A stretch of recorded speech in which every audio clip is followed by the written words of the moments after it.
लोकशाही वाचवण्यासाठी आणि महाराष्ट्र आणि देशामध्ये एकच पर्याय, तो म्हणजे राष्ट्रीय काँग्रेस पार्टी. तुम्ही काँग्रेसचा इतिहास जर केला 1885 पासून ते आजपर्यंत काँग्रेसचा इतिहास केला तर काँग्रेसनं जे काही देशाच्या विकासाचा शिखर गाठलंय ते फक्त काँग्रेसनं गाठलंय. ज्या मोदीच्या कार्यकाळामध्ये 10 वर्षामध्ये जे काम केलेलं आहे फक्त त्याने रंग केला आहे. सगळं जे बेसमेंट केलेलं आहे, जे विकास केलेला आहे ते काँग्रेसने केला.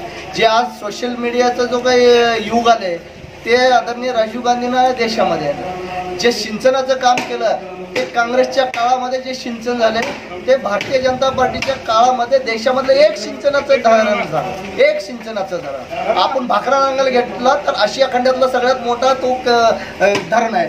यानं काय केलंय म्हणलं तर रोड काँग्रेसच्या काळात झाला, त्याला काळा रोड पुन्हा कॉन्क्रीट रोड केलाय.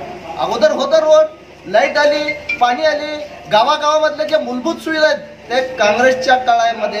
हा फक्त काम काय केले काँग्रेसनं, जे लोकशाहीनं निवडून आलेलं राज्य आहे त्याला नेस्तनाबूत करण्याचं हे त्याचं विकासाचं काम आहे. जसं बरं आता म्हणलं जातंय 400 पार एकदा त्यांनी गाठलं की संविधान संपवल. तर त्यांचा तोच उद्देश आहे. हा लोकांना डोळ्यामध्ये धुळफेक करणं. 400 पार अबकी बार, 400 पार अबकी बार हुकुमशाही हे ते आणणार आहे. म्हणून अबकी बार भाजप तडीपार केल्याशिवाय सामान्य माणूस थांबणार नाही.